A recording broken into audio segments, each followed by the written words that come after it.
आदाब, नमस्ते, सत श्री अकाल। मैं हूँ Rizwana Saifi. Crime news channel में आपका स्वागत है। कबाड़ चुनने वाली 4 नाबालिग लड़कियों से छेड़छाड़, उसके बाद उनके साथ दुष्कर्म, चारों आरोपियों को पुलिस ने गिरफ्तार कर लिया है, जिन्होंने इस अपराध किया है। आज जिस सच्ची घटना के बारे में हम आपको बताने जा रहे हैं, ये सच्ची घटना है रामगढ़ की, जहाँ पे कबाड़ चुनने वाली 4 नाबालिग लड़कियों के साथ पहले छेड़छाड़ और उनके साथ दुष्कर्म का मामला सामने आया है। बड़े ही हैरानी और दुख की बात है कि भारत देश में जहाँ पे बेटियों को सम्मान दिया जाता है, उन्हें प्रेम दिया जाता है, उन्हें देवी के रूप में पूजा जाता है, लेकिन आज हमारे देश में आए दिन आपराधिक घटनाएं बढ़ रही हैं। आए दिन रेप, दुष्कर्म जैसे मामले सामने आ रहे हैं, बच्चों की हत्याएं की जा रही हैं, लेकिन फिर भी अपराधी बच जाते हैं।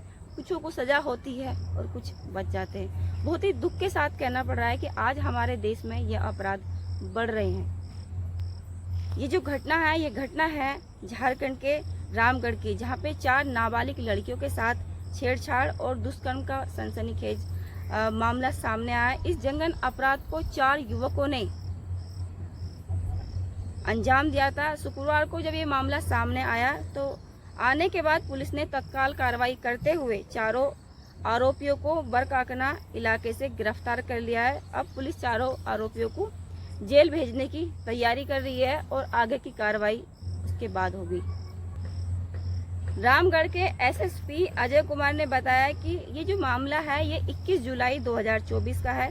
जांच में पता चला कि 4 नाबालिग लड़कियां सीसीएल बरकाकना इलाके में कबाड़ चुन रही थी। इसी दौरान उनके पास 4 युवक आते हैं और उनसे कहते हैं कि यार्ड के अंदर बहुत सारा सीसीएल यार्ड के अंदर काफ़ी सारा कबाड़ा है, तुम लोग वहां जाओ और वहां से जाकर कबाड़ा चुग लो।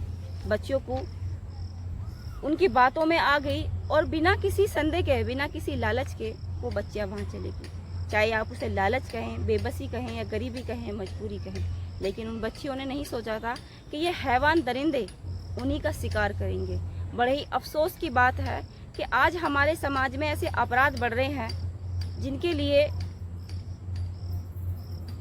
जब वो बच्चियां अंदर चली गई तो अंदर जाने के बाद उन बच्चियों के साथ उन चारों युवकों ने पहले तो छेड़छाड़ की, उसके बाद दुष्कर्म किया।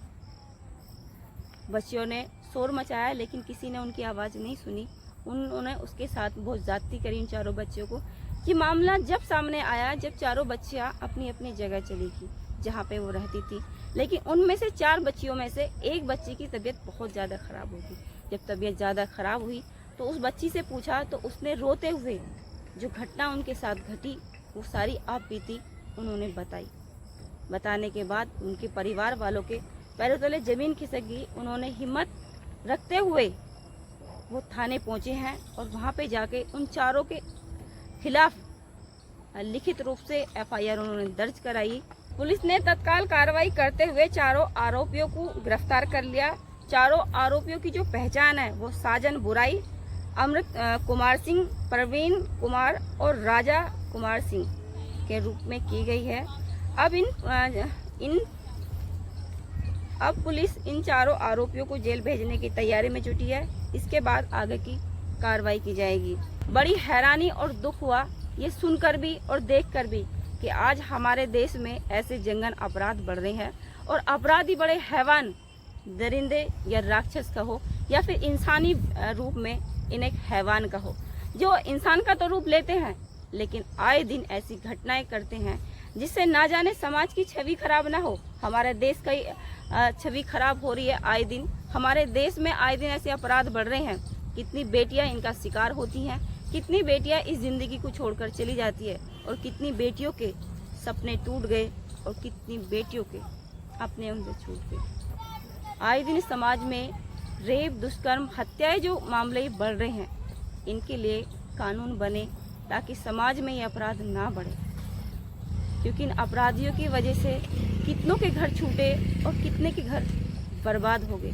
लेकिन इन अपराधियों ने आए दिन अपराध की घटना को अंजाम देते रहे हैं। न डर है न खौफ है, न जाने क्यों इन हैवानों के अंदर इंसानियत नाम की एक चीज़ भी ख़त्म हो गई है। इन हैवानों ने किसी का डर ना होता ना खौफ, बस ये घटना को अंजाम देते हैं। और ये सोचते भी नहीं हैं कि जो ये अपराध कर रहे हैं इन्हें इनकी सजा भी मिलेगी। इस घटना को बताने का उद्देश्य किसी की भावनाओं को आहत करना नहीं था, ना ही किसी की भावनाओं के साथ छेड़छाड़ करना था, बल्कि सावधान करना था, सुरक्षित करना था, सतर्क करना था कि ऐसे अपराधों को रोकने के लिए आवाज़ उठाएं, ऐसे अपराधियों को सजा दिलाने के लिए आवाज़ उठाएं, ताकि किसी की बहन, किसी की बेटी को उसे सुरक्षा दी जा सके, उसके सपनों को पूरा किया जा सके, उसे हंसती खेलती इस ज़िंदगी को जीने दिया जा सके। क्योंकि ऐसे अपराधियों ने समाज में बेटियों का जीना मुश्किल कर दिया है। ऐसे अपराधियों ने कितनी बेटियों की ज़िंदगी छीन ली है, कितनी बेटी की ज़िंदगी बर्बाद कर दी है, कितने घरों उजाड़ दिए हैं और कितने को इस ज़िंदगी को छोड़ने के लिए मजबूर कर दिया है। इसलिए हर अपनी बहन बेटियों की हिफाजत कीजिए और उनके लिए उनका साथ दीजिए। अगर कहीं किसी के साथ ऐसा अपराध हो रहा है तो उस अपराधी को सजा दिलाने के लिए उनका साथ दीजिए, उनकी आवाज़ उठाइए, ताकि समाज में ऐसे अपराधी ना बढ़े, ना समाज में ऐसे अपराध बढ़े।